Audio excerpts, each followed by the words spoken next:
Selamat siang, nama saya Matthew Gilbert. NIM saya 23019047793. Di sini saya akan menjelaskan soal nomor 1. Sebuah startup dalam industri travel sedang memulai menerapkan Big Data di pertengahan tahun 2019 dengan prediksi bahwa di awal 2021 Big Data sudah dapat digunakan untuk perusahaan tersebut. Pertanyaannya, apa pilihan yang akan diambil dengan proyek tersebut dan berikan alasan dan pertimbangan dari konsekuensi pilihan Anda tersebut. Jadi bisnis akan selalu melihat untung dan rugi. Jika perusahaan sedang goncang akibat COVID-19, maka perusahaan menelusuri terlebih dahulu dampak dari pandemi COVID-19. Faktor apa sajakah yang menyebabkan perusahaan mengalami penurunan laba, seperti dari manajemen yang buruk, utang perusahaan, atau sebagainya. Kemudian terkait prospek dari proyek ini, dapat dua skema kemungkinan. Pertama, bila COVID berpengaruh positif terhadap proyek perusahaan, maka sebaiknya hal tersebut tetap dijalankan. Apabila COVID-19 berpengaruh negatif terhadap proyek perusahaan, maka perusahaan harus mencari opsi lain yang lebih menguntungkan. Menurut analisis, penggunaan Big Data dapat membantu industri travel untuk mendapatkan data berdasarkan tren yang sedang berlaku di tengah masyarakat. Sebagai contohnya adalah Traveloka yang menggunakan Big Data untuk memahami apa yang dibutuhkan pelanggan. Mereka dapat mengetahui pola tren, preferensi, dan kebiasaan pelanggan di kala pandemi COVID-19 ini, sehingga mereka dapat memberikan produk dan pelayanan terbaik sesuai dengan kebutuhan masyarakat di kala pandemi. Nomor 2, berikan penggambaran dan penjelasan mengenai database terdistribusi apabila ini akan diterapkan pada seluruh SMA pada semua provinsi sebagai pilot project. Jelaskan keuntungan dan kerugian dari penerapan database terdistribusi dari case tersebut.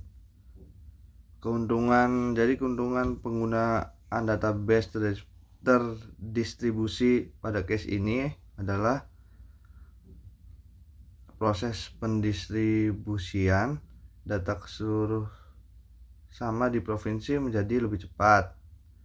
Dan yang kedua, data tersimpan lebih aman karena tersimpan hanya pada satu server yang tidak bisa sembarang diakses. Dan yang ketiga, dapat meningkatkan performa distribusi data. Kerugian penggunaan database terdistribusi pada case ini adalah: 1.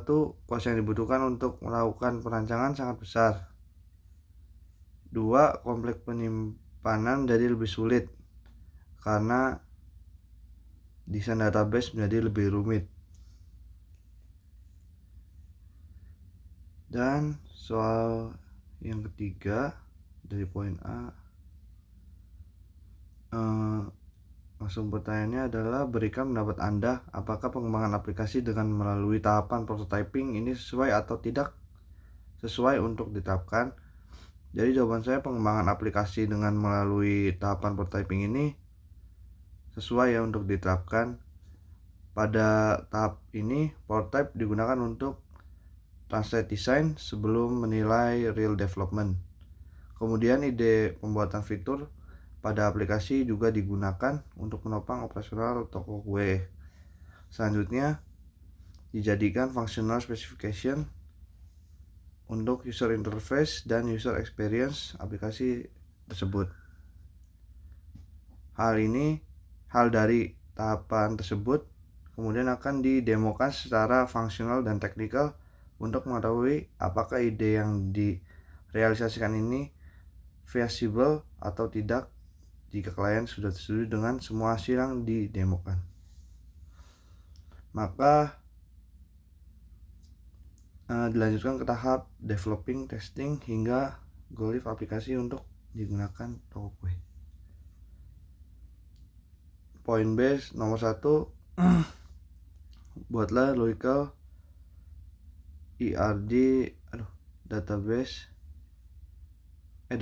dictionary-nya.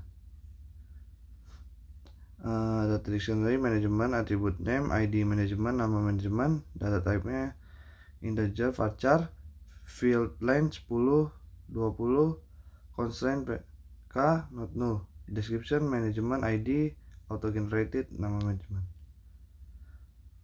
dan seterusnya tenant, staff, unit, sewa tenan, pembayaran, kwitansi, invoice.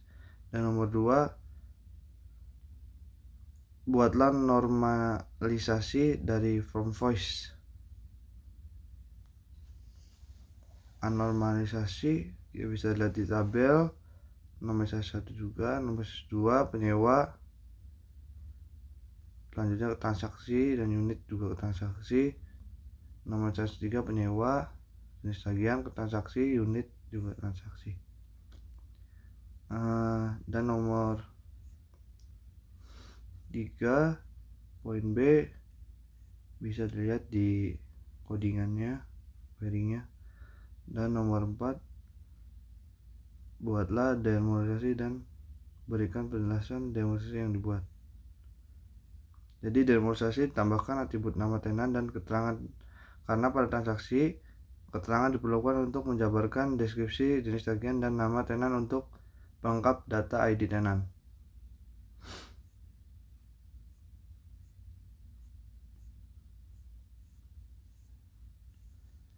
Dan nomor 5, buatlah user interface untuk melakukan entry data informasi penyewa, tenan, unit yang disewakan, dan jenis-jenis yang dikenakan secara lengkap.